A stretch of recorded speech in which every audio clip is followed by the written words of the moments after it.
What's up, weirdos, and welcome to Weirdwide. We are your favorite weirdos. I am JD Ross. With me is Bethany Marshall. Welcome to the Weirdoverse. We are super excited today. We have we've got two firsts going on for Weirdwide. First, we are celebrating 50 episodes today. This is our 50th episode. Bethany, how do you feel about that? Honestly, like I was saying before to you, it's all on you. You have made this show absolutely amazing. I'm just here for a little bit of color and a little bit of entertainment. Don't downplay yourself. No. We're not doing that. No, we're going strong today. We know we are bringing a lot to the show, but we have a very special guest today. I could not be more excited. This is the best way I think we could possibly celebrate 50 episodes. We have somebody who is a big name in the UFO community. He's been experiencing actual face-to-face phenomenon for years. Please welcome Matt Moniz. Matt, welcome to the show. 50th. 50 yes, episodes. Oh my God. I got to say, just like so privileged to have you on here. We've been emailing back and forth, for about a week or two now, and I have just been so excited to get you on the show. We are absolutely stoked to have you on here. Well, I am honored to be on your show, and it's just me, Matt. Everybody is all about, this or that, and I'm all about the subject matter. Okay, 100%. I made a lot of friends in the whole unexplained genre. Yeah, but for me, it's all about talking to the people, getting the physical materials to work on, and just giving it back out and letting the people grow with whatever I find or whoever I meet. That's what it's about. It's about you. It's about you, Bethany, and it's about your listeners. That's what this is about, the information. Again, I am honored to be here. Thank you for allowing me on your 50th episode. Absolutely. Thank you again for being here. So let me start. So what do you have a term that you prefer? I know you sent me your story. You said abductee. I think experiencer was in there. Do you have a preferred term for what you consider yourself to be in this realm? Well, abductee and experiencer, at least to me, are roughly the same thing. Right. You have abductee, you have experiencer, and then you have contactees. Yeah. If you want to break it down into the basic trilogy. Yeah. Now that's interaction. You also have witnesses that see things and stuff like that. But for me, I am both abductee and experiencer. Okay. Abductee in the sense that a lot of this happens without my permission. Right. So, by definition, that is an abduction. And that's one of the key things, I think, because you mentioned that in when you sent over your story for me, you mentioned about how there's no consent. This is not a lot of people joke around oh, I wish I could be abducted by aliens. I don't want to be fucking abducted by aliens. I have no desire to be abducted by aliens. That's actually something that I hear a lot when I share my experience, and people are always like, oh, I wish I had an experience like that. And no, it sounds so cool. You see it on the movies and stuff, but it's actually terrifying. And you don't have any sort of control over it. You don't have any consent. It's exactly. You hit the nail right on the head. As humans, we like to be in the driver's seat. Yeah. In these experiences, you're not. Yeah. No. So, and you're not in control. Yeah. And from a sci-fi perspective, it's it's the idea of it is fun, but the actual reality of it is fucking harrowing. Yeah. Yeah. Yeah. I would wholeheartedly agree with that. Now, the contactees are people that have been experiencers and then moved on and have a more interactive relationship, right? Versus abductees are just picked up, thrown on the table, done this, done that, drop you back off wherever you're going. Then you get into experiencers where it's not just poke and prod, you're given little tests and tasks, right? And sometimes you're made to interact either with them or other people. And that's what's interesting about my story is I've interacted with other people and then ran into them in our stark reality. Which is wild to me. Like the fact that like there was like you were saying in that, like, you know, you meet on a ship or whatever it is you're on, and then meeting in real life. That's got to be one of the most surreal things ever, though. It's one of those that it affirms for you that your suspicions are legit. Yeah, you know, like you're not just crazy.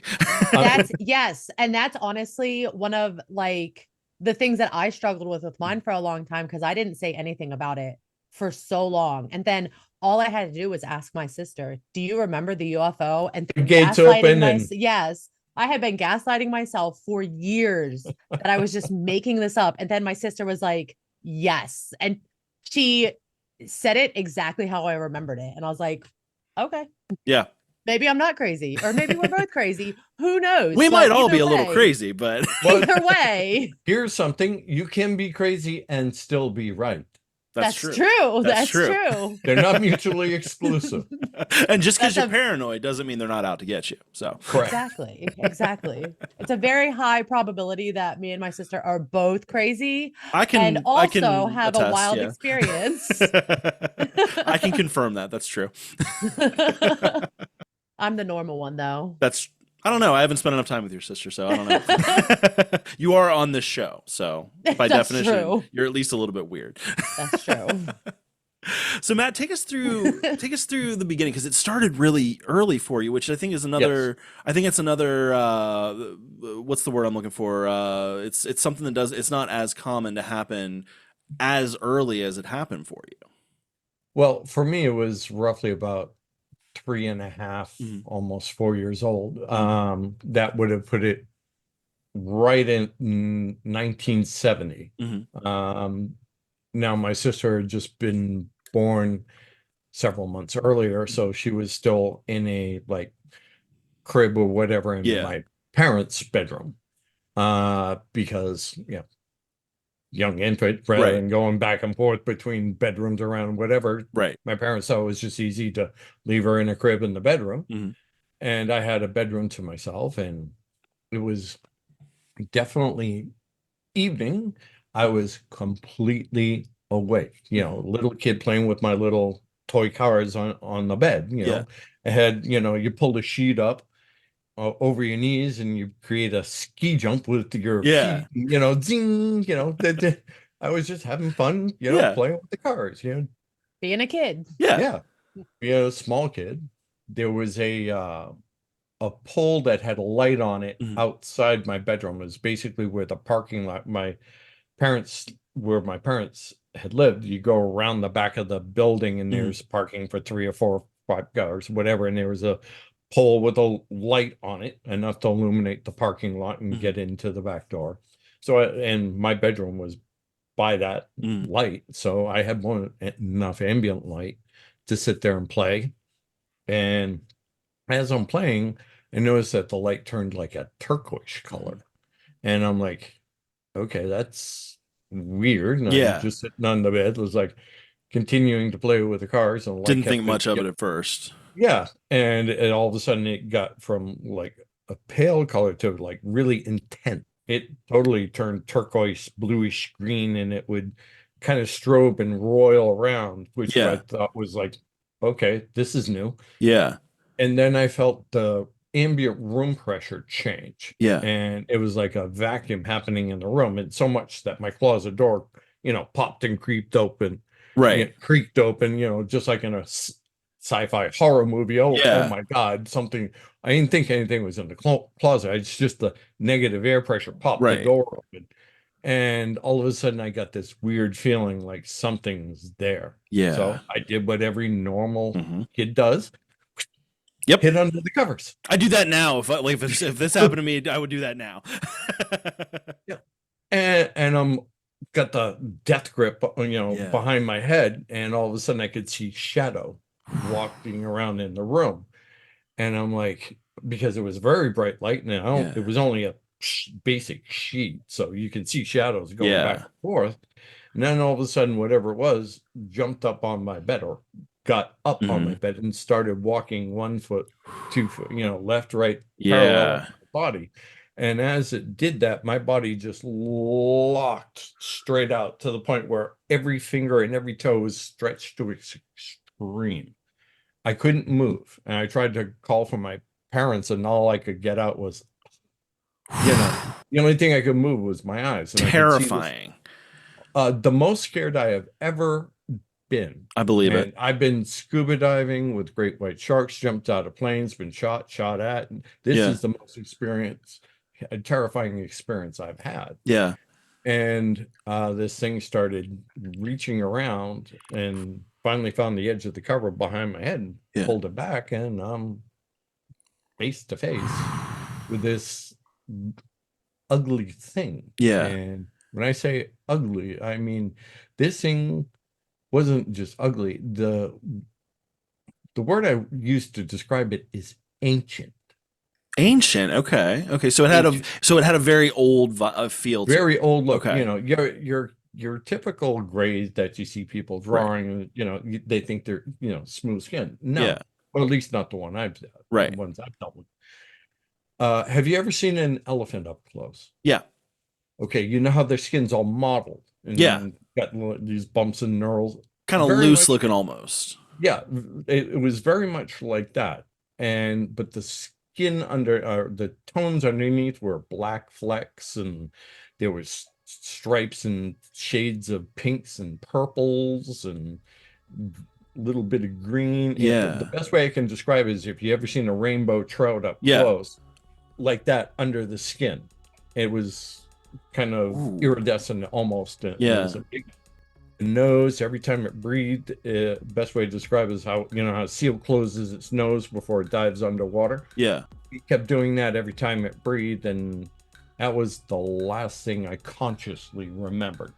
Now, like I said, I was awake for this. Yeah, I wasn't brought out of a sleep. I was consciously awake, like fully awake, because that was something you pointed out too. Well, you have to play with cards on the bed when this is happening. Yeah. Exactly. Yeah.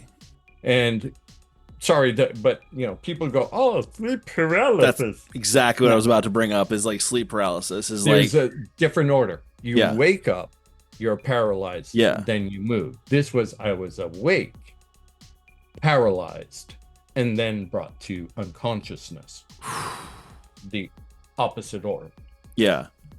And so you can take that air quotes there, sleep paralysis, and you know what to do with it. Hey, we're not a PG show. You could say what you want to say. Yeah. Well, I wasn't that sure, but bear in mind, a lot of times these shows will take that also out of context. A lot of I was asleep and I was paralyzed. No, they left out the part in between when the person woke up. Yeah.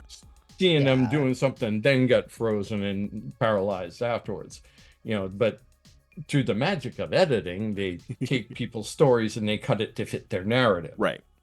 Okay. So, and with sleep paralysis too, you don't necessarily get that much like detail into it either. Oh yeah. Like you don't have, because you have very specific details like the nostrils and the skin and stuff. And sleep paralysis is something, it's very cloudy and like fuzzy and dreamlike. Like you're like not sure if you're still in a dream or not. The actual technical term is hypnagogic hypnopopic.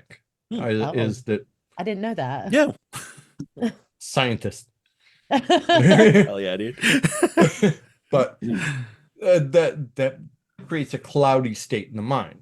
Okay, so these people are having experiences like not exactly like my experience, but having experiences will give you very specific details. It moved from right to left, left to right, and this in front of this mirror. There's they're able to give you very discernible and definitive details. Okay, but that was my first experience. That's definitely intense. And definitely very young to have an experience. And honestly, so did you ever tell like your parents or anything that this happened? Or was this something that was like, okay. And I got no more pizza, before bedtime. Oh, wow. Okay. Yeah. I mean, I guess if a kid is saying something like that, that is a fantastical story. So I guess it's like, it's not unreasonable that they were at first like, I'm sure it's nothing. I'm sure it's no big deal. Yeah. Especially back then, because it's not like now where, you know, like Congress is having meetings about aliens and UFOs. It was back, you said it was 1970. 1970. So that was like when all of this started, and anybody that came out about it, they're crazy, they're a drug addict, you know. So to have your kids saying this. Yeah, I've been mainlining ever since I was, you know, 4 years old. But like, even now, I know if my son, who isn't 3, he's 9, if he came to me and told me that, I'd be like, well, you know, like. And we're like interested in the topic. So it's like, I'm definitely a believer. I'd be like, well. Exactly. So yeah, I could see some like just like normal parents just like, oh, wow. Yeah, no more. Yeah, like you said, no more pizza. Well, they had no frame of reference. Right. Yeah. For them, you know, not like what people know now. Back then, it was like you're eating, you know, pepperoni pizza. They gave you bad dreams. You were watching TV movies that you shouldn't have been watching at that age, or, you know.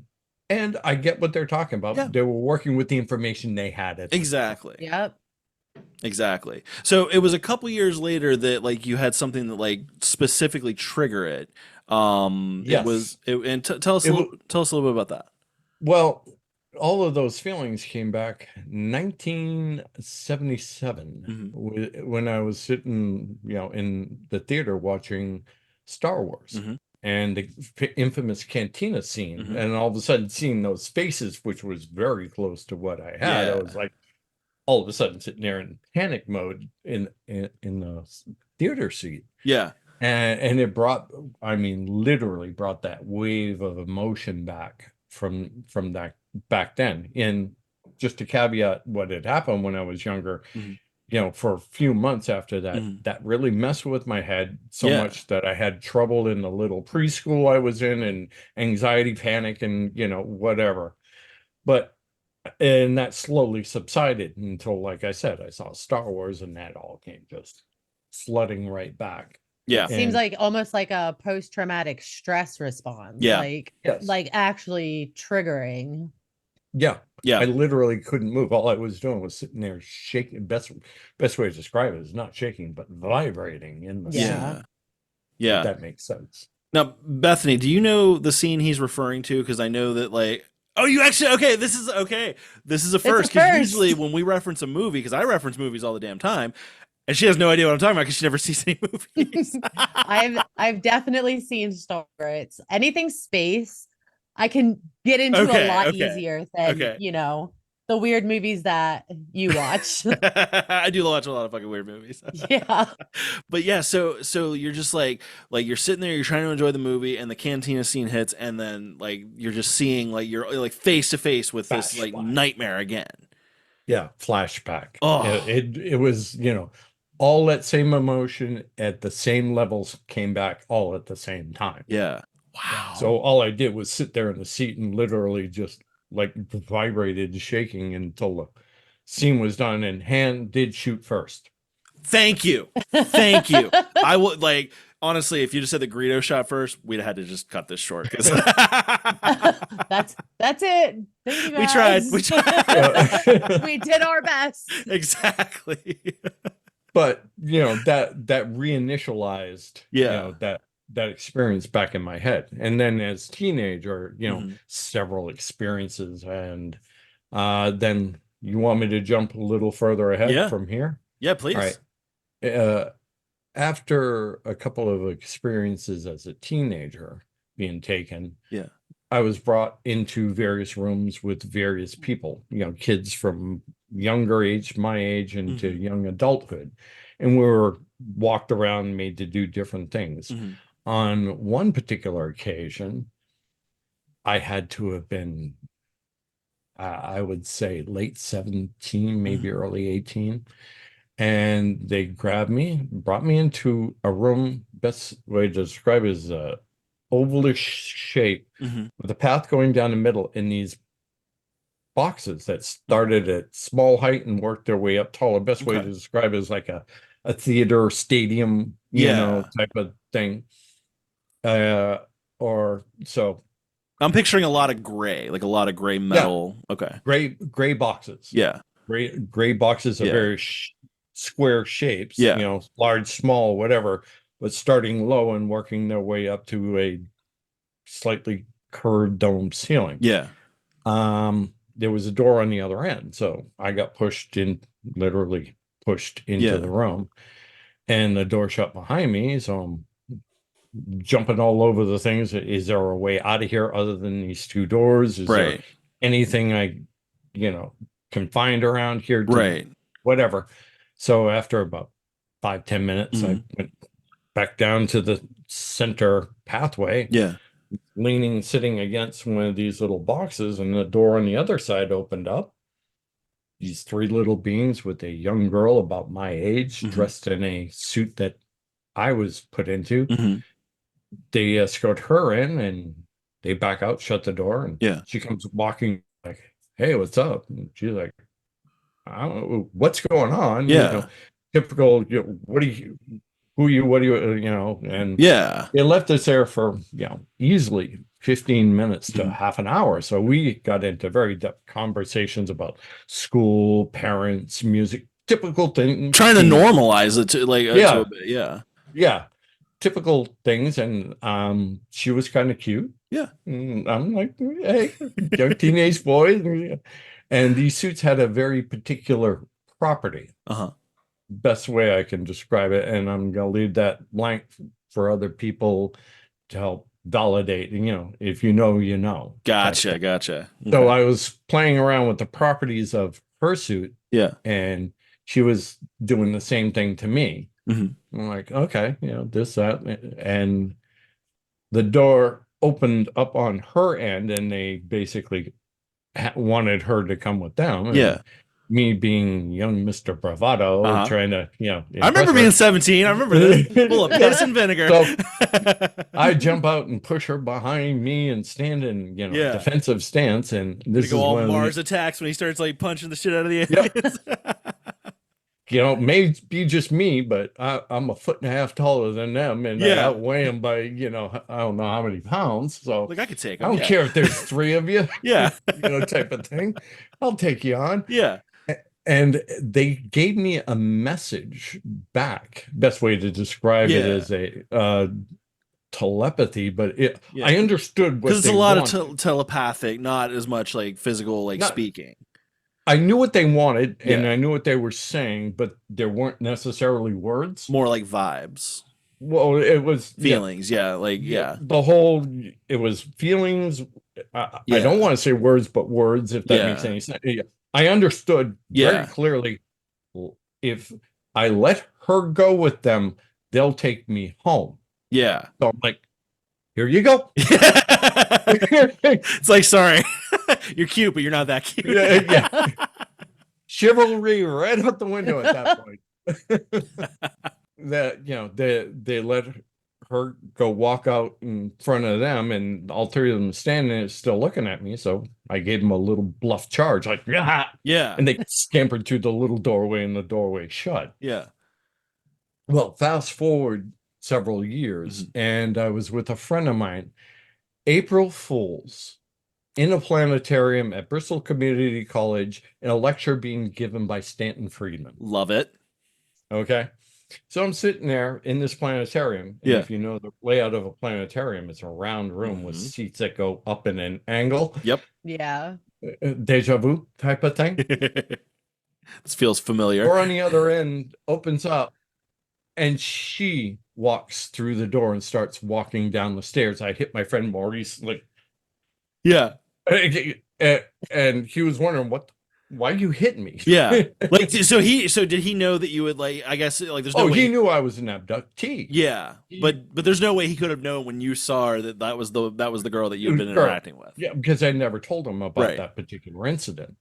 And I'm looking across, and I saw her, and I just immediately I was sitting in the front row, and Stanton was standing right by the projector thing. I got up, walked right past Stanton. He's in there, watching me walk right past him, like he wasn't even there. It's like, I have no interest in you right now. I have more important things. Funny part is Stanton and I became friends for many years after that. Very cool. I walked right over to the stairs. As she's coming down, she looks up, she sees me, she drops her purse and her coat and does one of these like, oh. Yeah. So we immediately grabbed the nearest seats right by where she was, and we Yeah. started talking and this and that. And,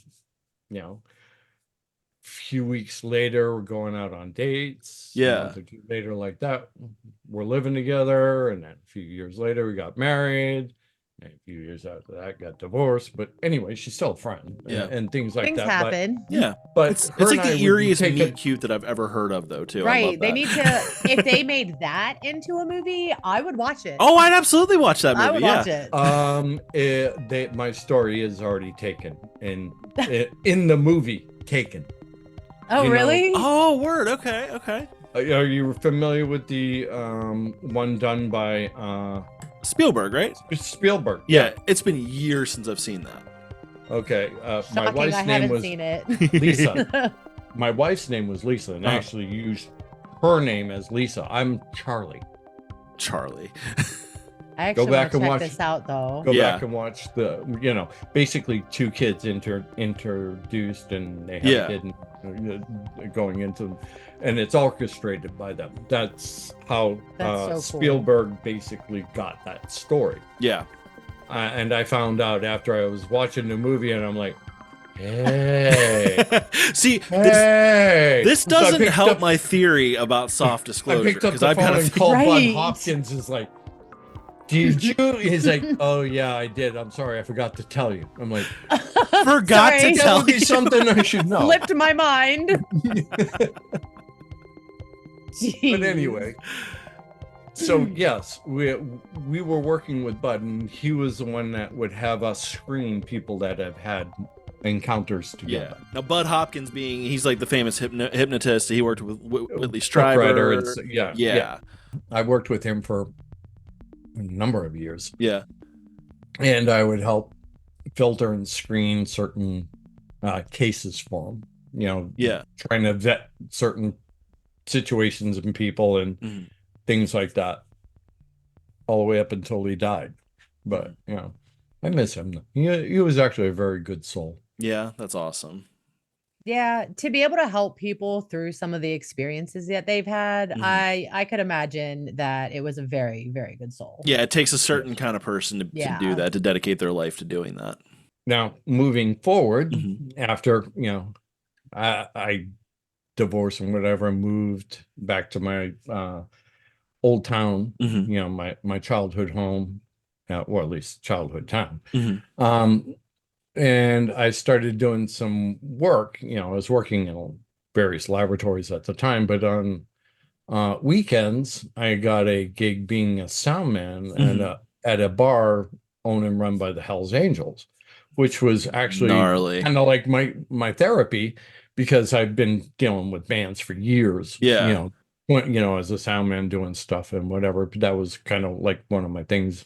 I like live music. Yeah. Well, anyway, I'm working the house sound set, and this band's playing on stage, and all of a sudden these two twin girls come walking in, Mhm.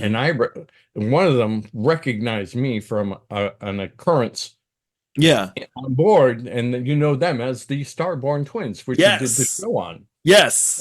And one of them came over, sat in my lap. Hey, how you doing? And called her twin sister over, and we had this like, in the words of Yogi Berra, it's deja vu all over again.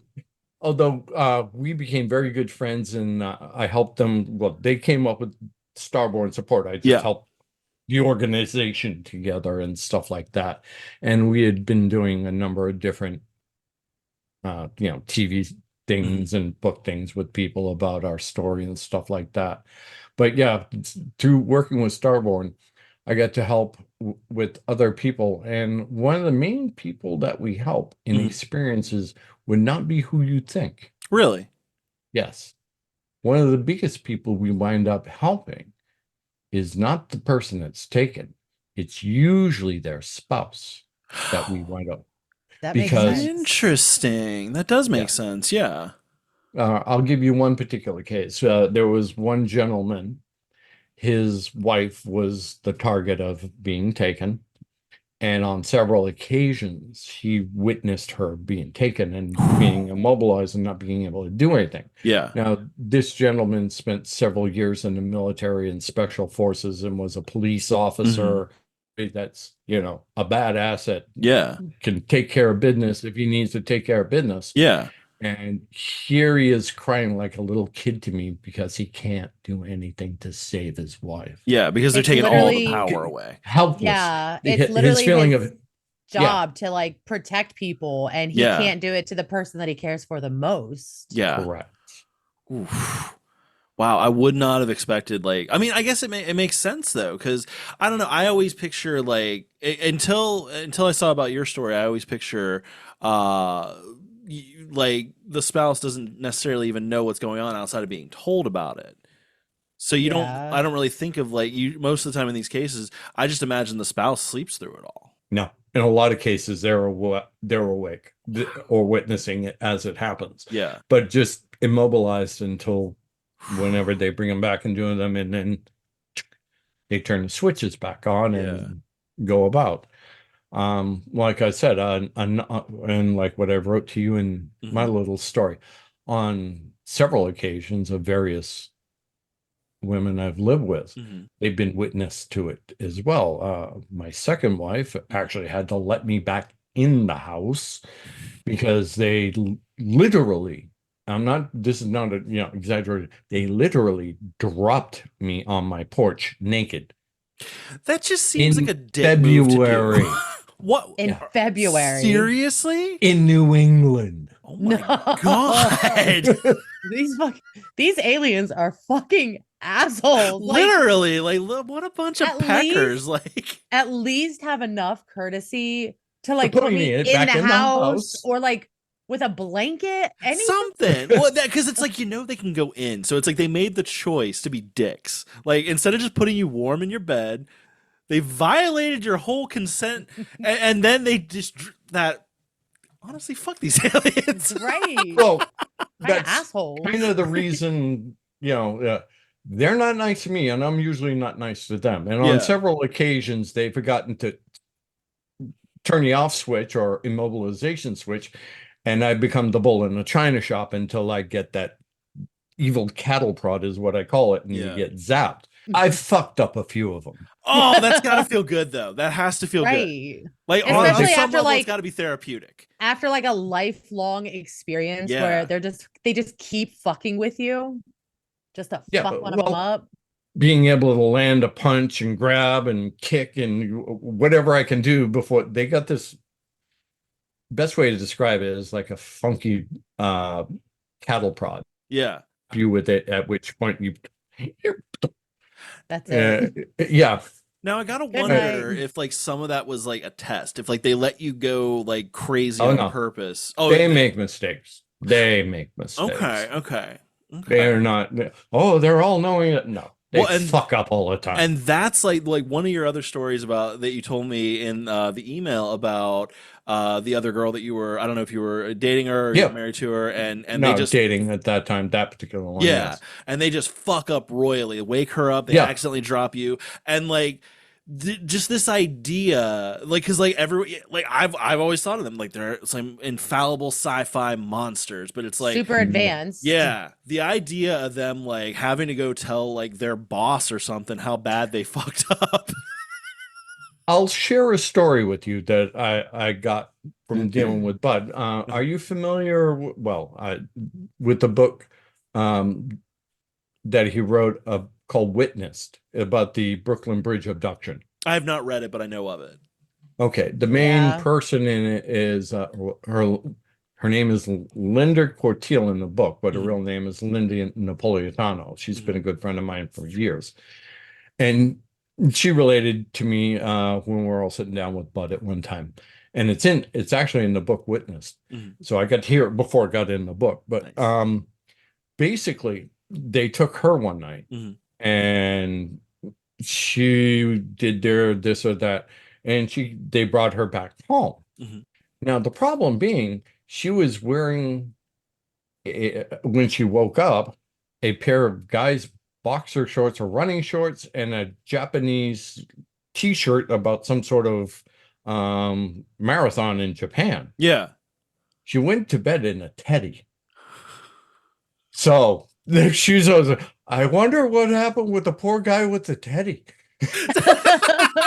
So some dude not only went through this, but woke up wearing lingerie, and it's like, what? And the other thing about her shirt was on and the pants were on inside out. Wow. Yeah. So they're literally sitting there like putting it back together, like this is right? Like, close enough. It fits. This looks fine. That's actually like we that's actually one of the scarier cases that I've researched. Like it was right in New York. There's, I guess, a ton of witnesses. Right like you're just not safe. Like, well, I went to Linda's apartment and actually stuck my head out the window where God. she got floated out, and I looked down. And I was like, "That's a long way down." Yeah, and the Hudson is right there. Yeah, and the Brooklyn Bridge is right there. And that's the one that it just keeps going in my head. Like she was so, I don't know. That's traumatizing just to think about. I have goosebumps just thinking about it. There were something like over 24 witnesses on the bridge. Yeah. Over 12.5 witnesses on the ground. By the river and stuff like that. Because New York doesn't sleep. No. And where her apartment was right across the printing building of the New York Post, I believe it is. So the dock workers putting all of that morning's newspapers out on the dock got a free front row show to it. Yeah. I want to say with that one, there was police officer or police officers as witnesses. There was also the head of the UN General Assembly. Yes, I do remember that. Wow. Yup. Which is, I can say his name now because he's dead. Dequire. Yeah. And it's honestly, it's not just like these random people on the street. These are like big name people that are like, I saw this head of the too. UN. It's a pretty big name. Not just these little average printing press guys. Yeah. That one is probably one of the ones that stuck with me too. Yeah. Well, Linda's a very, very good person. She grew up in New York in the Bronx and whatever. She's got that Bronx accent, Bronx attitude. Hell yeah. So, but she's never changed her story. She's always, always been very, very, very, very consistent. And all of the witnesses that have, told their parts of it have remained consistent as well. It all just matches up. Like, that's 100%. You couldn't convince me that it was fake. No, 100% could never convince me. There are a few where I'm like, oh, I don't know, maybe, but that one, no. I generally am like kind of benefit of the doubt with these kind of situations. Like I'm very until it's like concretely proven wrong. I'm generally on the side of the experiencer with that. Yeah, well, I tend to be as well. Yeah. Like I definitely look at it with a bit of skepticism because that's healthy and true. You can't just believe everything you hear, but it's better to believe because regardless of whether it's something that actually happened or not, to this person, this is what happened. Yeah. That's how I've always looked at it. Whether it be some horrible nightmare that is just stuck with them or psychosis, or this is actually something that happened. I'm not going to tell you what your experience is. Right. Well, this is why I delved into a lot of these cases, because a lot of these cases have what's called trace evidence. Now, me being working in science, in particular analytical chemistry, CSI. Oh yeah. Okay, those fancy little instruments, they put the thing in and it tells them, ding, it's this. Yeah. That's the type of work I do. So I would go looking for the physical trace evidences. And, just to give you a quick little example, I've got soil here from the famous Rendlesham Forest incident where the UFO landed outside the base. Oh my God, that's awesome. That is awesome. Pieces of Betty Hill's dress. I've got a container full of things like parts of the tree from the case down in South Carolina.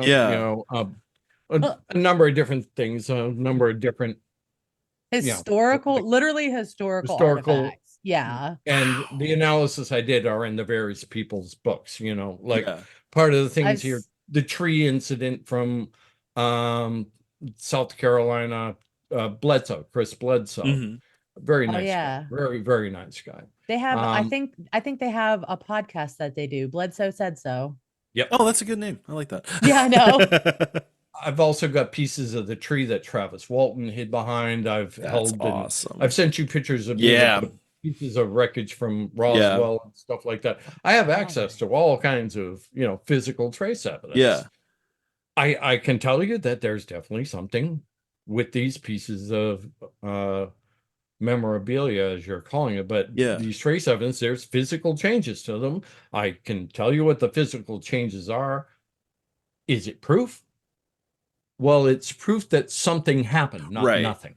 That grammatically makes, if you understand what I mean. Oh yeah, something happened. Imagination, we don't know what. Imagination didn't do this. Right. Yeah. Okay. I spent many years working and analyzing crop circles. Now, fun part with crop circles. Here, let me do this. In crop circles, raise your hand if you remember Doug Bauer and Dave Chorley saying they did it stomping with the boards and rope. I did an episode on that before Bethany joined the show, so I did my research. I want to say that I did an episode of that on my TikTok. Yeah, I think you did. Now, the year I was over in England is the year that they held the hoaxing competition. Number two, the other thing that I like to point out is, 6 months later, both Doug and Dave said, yeah, the government put us up to saying that and doing that, but that's when the news people did this. Yep. What do you mean you lied? Now there are hoaxes. There are definitely hoaxes. Oh, absolutely. A good friend of mine, I don't know if you must know Colin Andrews. The guy that wrote all of the books about crop circles, one of the leading. Oh, okay. Yeah. Yeah. Yeah. So I was doing some work with him and an Evan who's now deceased, unfortunately, but nice guy. We started doing these tests on both the soil as well as the plant material. And there definitely are ways to tell the difference between the ones where people are stomping on it with boards and rope. Yeah. And the real thing. First being, in the real thing, or let's say with the hoax ones, it's easier to start that way. When you're stomping on it with boards and rope, you flatten a plant. Think of a straw. You kink it over. Just bends it over, It bends it over and it cuts off the plant. Yeah. And the real formations, think of a bendy straw. Okay. I've the heard plant is that. still tubular. Yeah. And what is called the xylem and phloem in the plant has not been altered, but you also wind up with what are called expulsion pits in the nodes. In other words, it's like it got superheated with microwave or some sort of steam. Okay. Steamed into its position. Yeah. The other thing, and like I said, I've been to these actual formations. They're woven. Oh. I've heard that too. So it wouldn't nothing not that a one layer, board up would to do. 7 layers in opposite directions. Oh wow. You don't get that by stepping on a rope. Wow. If you're gonna hoax something to that extent, you have a lot of time on your hands. Yeah, so. You're not getting that done in one night. No, absolutely that not. leads me to the hoaxing competition that I was there when they did the hoaxing competition. Yeah. The winning group took 4 guys 7 hours to make the winning formation. Yeah. And every group that claimed to be the ones making formations were in that same field that night. Yeah. Come the next day, in a 15-mile radius, there were the most complex crop circles that ever happened in England. Oh, wow. Wait a minute. Wasn't everybody at the competition? Yeah. So how would they have done that? The aliens were like, we want to play. They're like, y'all want to play? Yeah, y'all want to do a hoax? Okay. Not necessarily aliens. That's true. Okay. Some people are saying earth spirits and things like that. Okay. Yes, they had their formation. Now, there's something that somebody else pointed out to me. I have connections in various, we'll call them defense contractors. I myself design armor and weapons systems for a defense contractor as well. Yes, I work making drugs and vaccines during the during the week and armor and weapon systems on the weekend, so I can either cure you or kill you depending upon what the circumstances. I'm glad you're on our side. Yeah, I'm really glad we made friends with you. Yeah, actually. exactly. Cheers. But what somebody pointed out to me is that if you take all of that energy that's used to apply to make, concentrated into a spot about the size of a $50, you could drill through 10 feet of concrete in less than a second. Oh, wow. That's terrifying. Born lasers. Yeah. Wow. That's... Test patterns. Yeah. Do I see? Are the wheels starting to? Yeah. Oh, yeah. You're welcome. Because one of the best ones that I saw were outside of a base that's just near Stonehenge. Now, what's really interesting is it was beyond the chain link that said danger landmines. Yeah. On the other side of it, over at the landmine field. Good luck doing those with board and rope. Yeah. I wouldn't like, I'm one that like, if I'm going to do something, I'm going to go all the way, but I wouldn't, if I were hoaxing, I'm not going through a minefield, like a literal. You're not that dedicated. No, I'm not that dedicated to the hoax. Yeah, when I can't imagine that, anybody is. Yeah, I saw that. I went, huh. Okay. Well, definitely a little much. I feel like any sane person wouldn't even try it, and if they did, you'd have to be really good at detecting landmines, which I don't know the first thing about. So right, they're pressure activated. Yeah, so start throwing rocks from afar, I guess. But I do know if you step on one, don't step off of it, because I saw an episode of CSI. Yes. So if I stepped on a landmine, I might survive. I don't know. There was a movie that my buddy showed me where like it was like a true story from the Bosnian War, where like a guy fell on one and it was like he was like holding it on his like it was either his back or his chest, and like it was like one of those things where it's like as soon as you move you're gonna die, and he was like trying to figure out how to like, and they were like, you're fucked, dude, like you just come to peace with this, like. So I don't know. I'm gonna lay there forever. Well, it's like you underestimate how long I can lay here. Right. It's too stubborn to die. Right. They're pressure activated. You press down, you press down on this button that allows the hooks to undo. Yeah. When you come up, the spring comes down and hits the primer and it goes kaboom. Yeah. As long as you hold the button down, that the activating switch that you tripped, you can move it away, put something else on it, and get away from it. Yeah. At least with most average landmines. There are various others that are triggered once you activate it, it's on its own. But yeah, so you gotta kind of do that Indiana Jones thing. Yeah. Essentially, yes. Yeah. But moving on, I spent many years doing testing on a lot of different famous cases that are in a lot of people's books. I'm just in the background, when you're reading about, this was tested by, I'm the type of thing. But it's not just like UFOs and abductions. I've also been dealing with all kinds of haunted locations and cryptids and things of that nature. Kind of like all over the map. That's how we are. We don't just focus on aliens. I mean, we focus on everything in that realm. So it's because it's all related. It really is. Yeah. And I got into the whole world. I mean, you can see my Mothman over here. I got a Bigfoot up here. Super into cryptids. I gotta get more. I don't have enough. I know. Background. You're like, I have to cover up some of it because, like. Well, I got the UFOs over there. I saw that. Okay, let me give it a little tilt. Heck yeah. Got all my Bigfoot stuff like the alien crossing. I mean, yeah, that's awesome. Right behind me, I've got a couple of Bigfoot casts. I've got a brick from Lizzie one somewhere.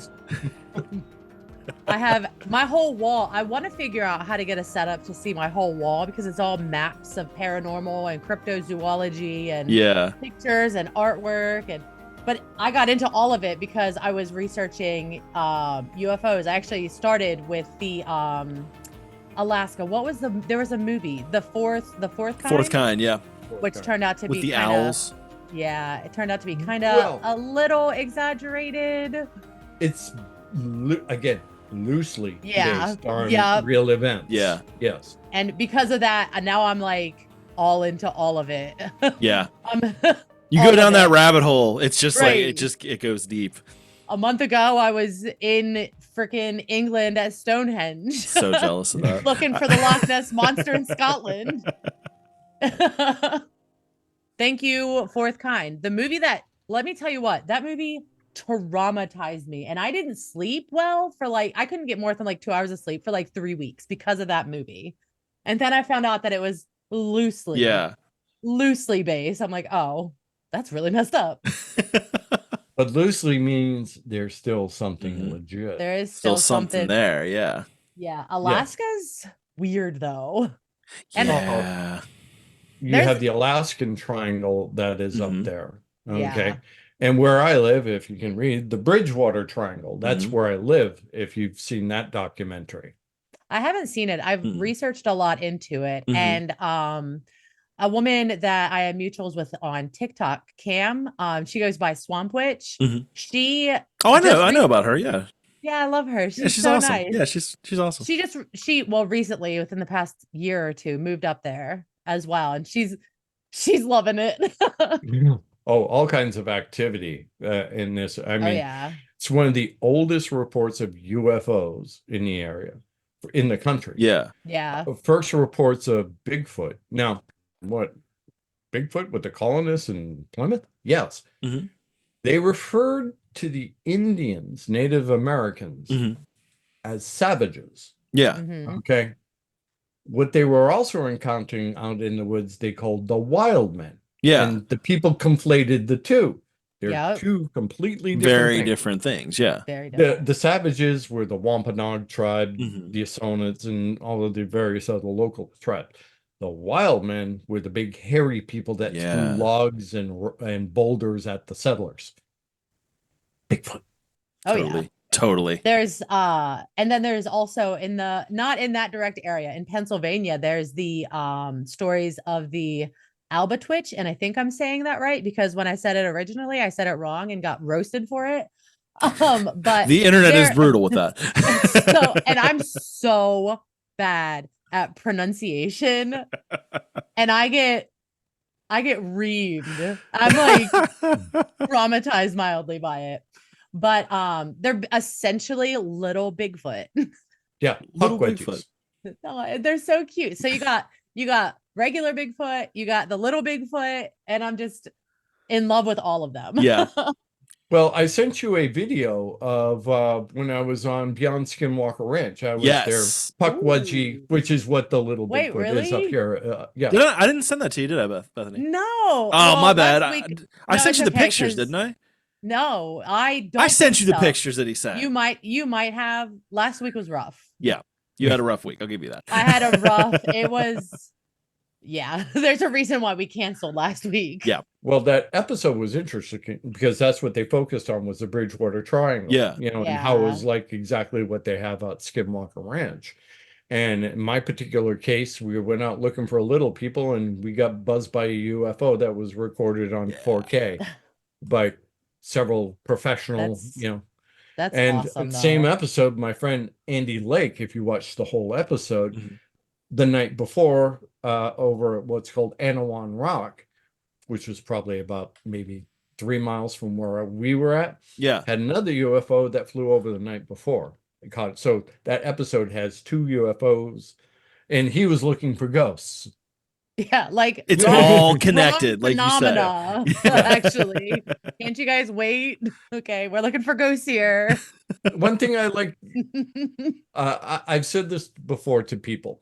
What you go into the Bridgewater Triangle looking for isn't necessarily what finds you. Yeah, I can't wait to go. That. Yeah, I'm hoping to make it up there this summer.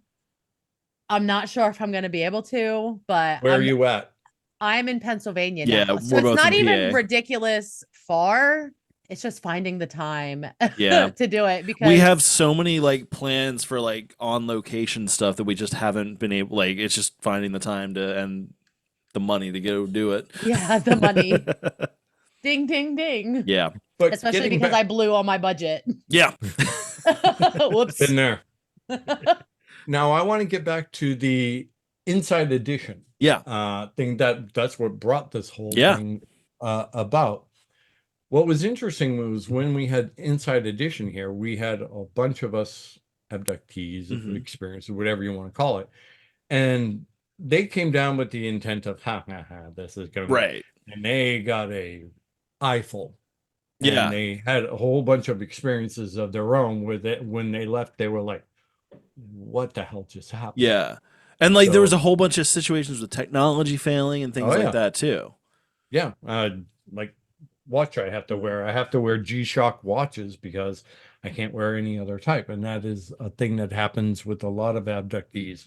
Same thing with cell phones. Yeah. And, anything electronic, if it's in my possession long enough, goes sideways. Yeah. And go figure, I work with high-tech instruments, using them and repairing them. They must love you. Sometimes it's a circle. Sounds expensive. That's what I was thinking. That's called job security. Yeah, that's exactly what that is. Yeah, out of necessity. Oh shit, I broke it. Now I gotta fix it. Damn. Oops. So they were freaked out. The Inside Edition guys were absolutely freaked out. Not with us, but the way everything was going around, and we just slowly, it's okay. You're okay. This is normal around us. You're going to be fine. They were literally happens. Yeah, they were literally at the end of the night cowering in their little tent. That there were one guy and two girls, and they all had their own tents, but by the end of the night they're all cowered in one tent. That would be me. Yeah, really. So scared. I'm already scared of, like, I love camping, but I get so scared at night. Like, I don't do well in the woods at night. Yeah, I used to get tortured by my brothers. So I get very scared that specifically the birds from the Wizard of Oz in the evil forest with the glowing red eyes, I'm afraid that those are going to get me. Very specific fear. That is very specific. Thank you, older brothers. Yay. But every time I go camping, I'm terrified. So I couldn't even imagine like having actually scary experiences. I would be huddled. I'd be like, who wants to sleep in my tent? Well, we're looking to try that conference. It used to be experiencers speak. We had it for several years in a row. Then COVID happened. Yeah. And then Audrey and Debbie wound up getting very, very sick. I'm sorry to hear that. Audrey got involved with some people that she how people like to use colloidal silver? Yeah. Well, these people were really into it to the point where they were actually gray. Yeah. And she got involved with them thinking it would help with some of her other issues. And then they started injecting her with it and stuff like that. And unfortunately, silver is always associated with mercury. Yeah. And it caused a problem. Matt is a hatter, as they used to say. They're working on trying to get her. She has her good days and she has her bad days. Yeah. And Debbie has other medical issues. That's unfortunate. Which does happen. But I still keep in regular contact with them. They're still very good friends. Yeah. And I'm looking to restart, Experiencer Speak again, because all of the other experiencers and the other people that have come on afterwards, they're like, we got to do something. Yeah. And I'm trying to find some sort of financial backer, benefactor, whatever, to help with this. But because doing it out of my own pocket, not going to happen. Yeah. Definitely not an easy thing to just kind of have spare change for. It's to put on these type of conferences is over $10,000. Oh yeah. And that's just to book the hotels, the flights, and everything else. Never mind, but if somebody in the listening audience wants to help, just contact what is it? Beth. Weirdwide podcast at gmail.com. You got it. You should know that. You should be able to just rattle that off. You know that. I know. Right? It's the first time I've done it. So. And if somebody sponsors it, I'll make sure you guys are the main sponsors and we'll make sure you guys get down there. Hell yeah. I'll hook you up with all of the other abductees. When you want to hang out with Travis? Okay, so I gotta say, Travis has a special tie to this show. Like Okay. the very, he doesn't realize it. He doesn't realize it, but like he's like, yeah. So like the very first time that like, because like the way we got together, me and Bethany, is like we met on TikTok. We were just both talking about weird stuff, and we didn't realize we lived in the same town. And it was like, wait, because she referenced a Burger King, and I was like, is that the fucking Burger King? And she's like, I'm like, I literally go to that parking lot to like film TikToks. Like, so it was like this whole thing. So we got so together. Random. Yeah, so random. We got together. I was like, you gotta come on the show. I need a permanent co-host. Like, get on here and do this with me. And so we met. And one of the first things that we got into was talking about Travis Walton, because I had been trying to like, I like that's one of my favorite UFO stories, and I was trying to track down the Walton experience for the longest time. I just couldn't. It was either too expensive or I couldn't find it or whatever. And so it was like maybe a week or two later, and she's down. Where were you at? It was in Kentucky at CryptidCon. Yeah. And I just get a text from her, and she's just like, fucking Travis Walton is like 30 Listen, also, that was so intense because it was at breakfast at the hotel. I was half asleep. I hadn't had coffee yet. I'm looking like I just crawled out of bed because I did. And I walk into the continental breakfast, and he's just chilling over there drinking a coffee or something. I'm like, he's a very chill dude. He is, but I was so freaked out. I was like, I don't know what to do. Like, what do I do with my hands? Like, I didn't say anything to him either. I couldn't get breakfast. I was so I'm over here texting. I'm like, Talladega Nights. What do I do? I don't know what to do with my head. Like, so then I didn't say anything. I fled to the room. I'm like, I didn't even get coffee. I was like, I can't function as a human being.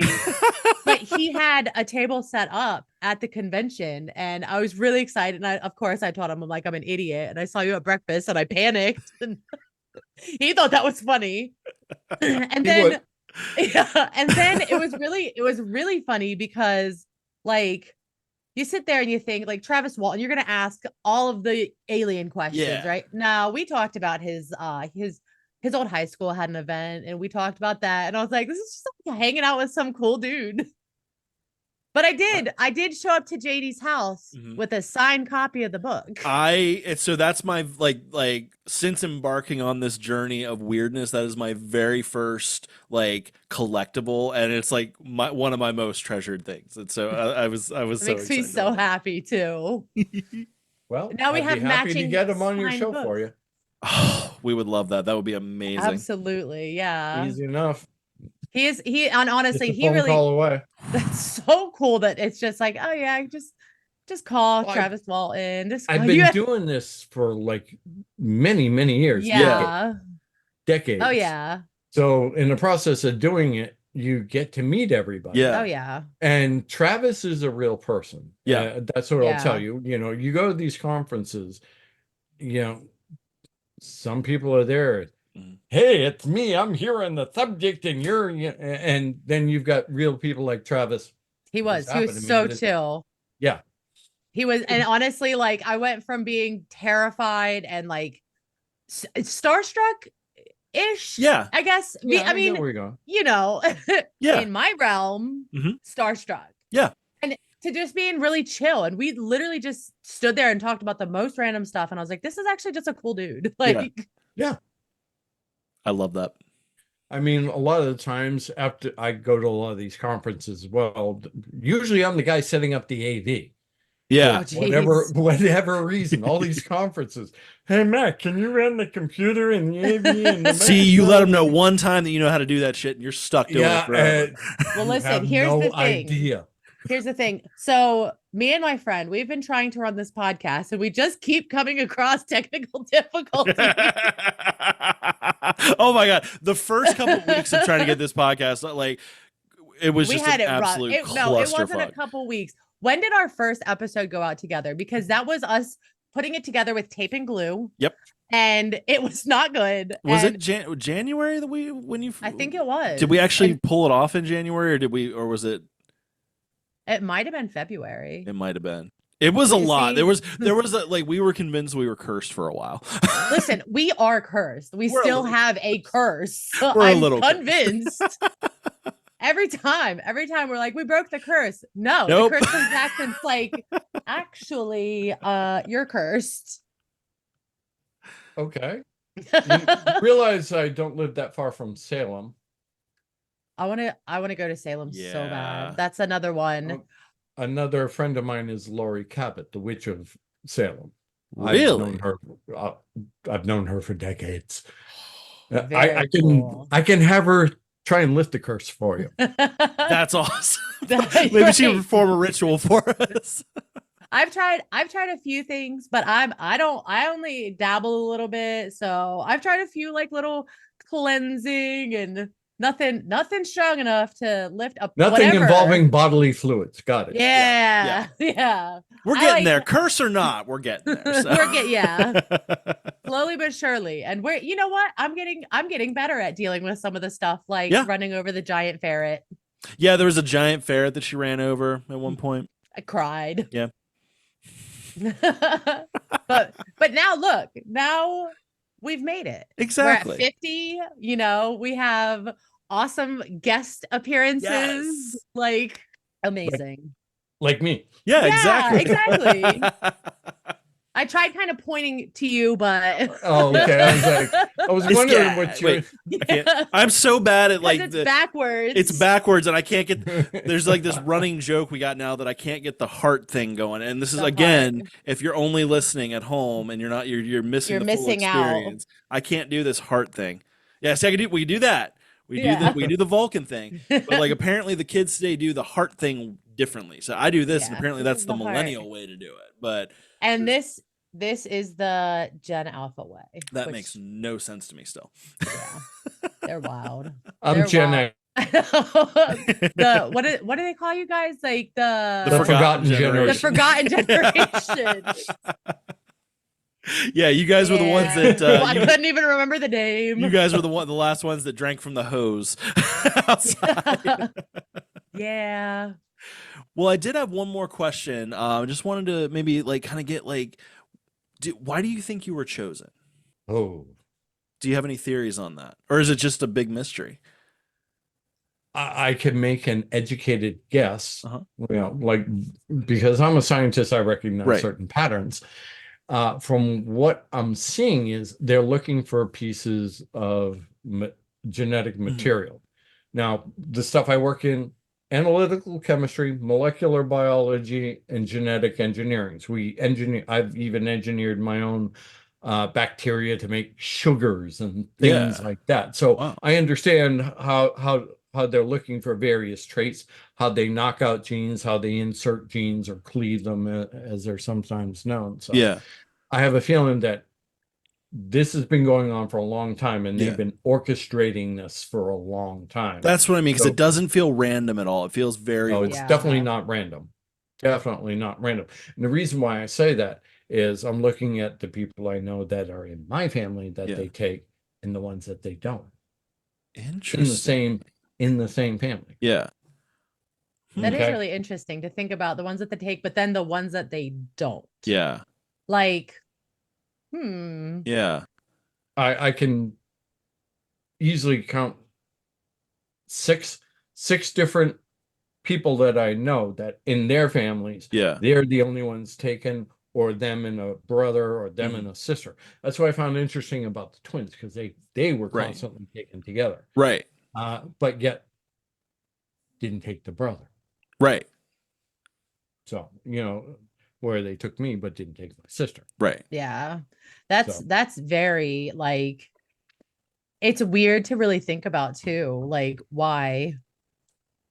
It's something to do with genetics. Yeah. Because they're doing hybrid programs and this and that. I'm literally about to say there's like the hybrid programs, and there's just different, a lot to unpack there, and a lot we just don't know. No. Oh yeah. What else do you want to know? Bethany, you got anything? I actually do. For any listeners, do you have any resources for them as far as who to reach out to if they have an experience? Because right now it's very limited information as to who you can reach out to. Yeah. Well, as far as abductions, you can always go to Starborn, so just Google them, or the Intruders Foundation, which was started by Bud Hopkins. Those are two good places to start. There are several other, people that do this as well, but those are the first places to start. Okay. That help you? Oh yeah. Oh yeah. Absolutely. And then one more from me. And it's kind of loaded. So you did the hypnotic regression, right? Yes. Do you regret done it? I'm gonna say no. Loaded. Sorry. Yeah, well, it was one of those things. Is like I already had enough going on of stuff that I had conscious memory of. Yeah. And then you uncork that bottle, and out comes Pandora and her friends, and I wound up with far more questions than I had answers to. Yeah. So, does that help you? Oh yeah, because like that's the one that I know me and JD have talked about doing hypnotic regression with my experience, and I'm like, I want to know, but like at the same time, like, do I want to know? Right. You got to be prepared for it. Yeah, and that's be prepared the main for thing things that come out sideways that you were not expecting to have come out. I believe that. And it's to a point where, like, even reading through your story, I had to take several breaks because I was just like, okay, this is a lot. This is for me personally. I had to take several breaks reading through it. Try living it. I believe that. Yeah, I was gonna say, like, I'm a little intense. Bit. I was gonna say I'm a little bit, flippant about it, but it's one of these things. I want to know if you're going to do this. I want to know, and I'm on the journey to answer the question for myself. If I'm able to help other people along the way with what I furiously dig up, and it helps them, fine. But make no mistake, I'm in it to answer my question. 100%. Yeah. As you should be. Yeah. Oh yeah. Oh, absolutely. That's like I said, that's like, I have so many questions, but I'm so scared that there's just going to be so many more questions. Yeah. Do you have supportive family? Ish. Okay. You got a supportive co-host. That's true. That's true. Okay. As long as you got somebody to be there and listen to you. That's the biggest thing I've taken out of all of this. And this is what we do at Starborn or Intruders Foundation or any of the other groups that are out there, is the first thing you have to do is be able to listen. Yeah. If a group is there to listen to you, you're in the right group. If the group is in there to take from you. Yeah. If you understand what I mean. Mm-hmm. Yeah. Yeah. Somebody that's there to listen is there for your mental health, your health. Somebody there that wants to get information out of you is looking to exploit you. Yes. Yeah. Yes. And that's a shitty feeling, honestly. Well, I've been through both. Yeah, I believe it. I believe it. With as much work way back then, there wasn't groups like what there are today. We were in the forefront, and we had no roadmap. Yeah. Oh yeah. Yeah. So that we took that, we borrowed a lot of the roadmap from abuse victims. Yeah. And from people from like war veteran PTSD. Like we cobbled all of the parts that seemed to work in each of those things, and that's what we've mashed into our model. It's not 100%, but it's better than going through it alone and having nothing. That's a fact. Exactly. And I feel like, that's a lot of work that you guys have done with that. And I feel like the optimist in me feels like we are heading to something. I don't know what that is necessarily. The government talking about, all the different things and possible. I feel like there's a reveal coming. That's just me. That's the optimist in me. But there will be a reveal. Yeah. It just may not be on, we'll call it a human timetable. Ooh, yeah. I like that. Yeah. That's the truth. Yeah. Now the government wants to look into this, but they only want to look into it in the areas that they can control. Yeah. I don't foresee any senators looking to put a line item in any budgetary things to help fund us to, Yeah. further help, people have been through this, unless the government can make something out of it or control the information that comes from it. That's true. That's true. Yeah. You understand what I'm saying? 100%. Oh yeah. The 100%. government, they're for the people or something. Oh yeah, they're totally for the people. Oh, they're there for the people, all right. Yeah. Which ones? Yeah. Just themselves. Exactly. Yeah. They're there for the people. Yep. Yep, exactly. Come on now. Well, Matt, this has been an absolute pleasure. Thank you for celebrating the 50th episode with us. We so appreciate that. Is there anywhere online that you want to point people to or anything like that? Well, yeah, you can go to the radio show I do with Tim Weisberg, SpookySouthCoast.com. We've been on the air for about 18 years. We're kind of not on the air lately because it's a terrestrial radio station. Right. There's been various sporting events which has bumped our show. So yeah, we plan on coming back towards the end of May. But Memorial Hall at the end of August up in Exeter, New Hampshire. I'm one of the speakers there. The Exeter event that happened in the late 60s. They've been doing a lecture there. I've been doing a lecture there every anniversary at the end of August, beginning of September, and a couple other places. I might be back at Roswell again. I'm always back and forth at Roswell, mainly because I go there to hang out, and then I get shoved. Hey, can you work the that kind of thing? But anyway, it's exhausting. Yeah, but yeah, just keep poking around. I'll send you information as it comes along. Absolutely. I appreciate that. I absolutely appreciate that. We'll put that on our socials. Speaking of those, Bethany, I haven't even told you, we finally are about to launch our TikTok and our Instagram. So I say that because I haven't officially done anything with them right now, but like time travel, by the time this episode comes out, it will be up and running. So everybody at home, go to @WeirdWidePod for TikTok and Insta for both of those. You can find me on TikTok, Insta, and for some reason still Clapper as Dudist Weirdo. Bethany, tell everybody where they can find you at. I'm on Instagram and TikTok and Clapper at Bethany.gets.weird. Bethany Gets Weird. It's better written down. It's better. We say that. Yeah.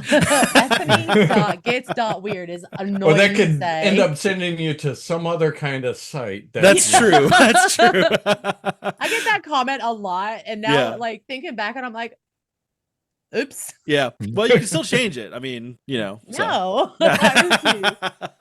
I'm stubborn. That's true. That's true. Everybody at home, if you're watching on YouTube, make sure to subscribe. Make sure to leave a comment. If you have anything to say or any questions that you want to maybe ask Matt, we can maybe see if he wants to come back on sometime down the road. Hit us up on it's weirdwidepodcast@gmail.com.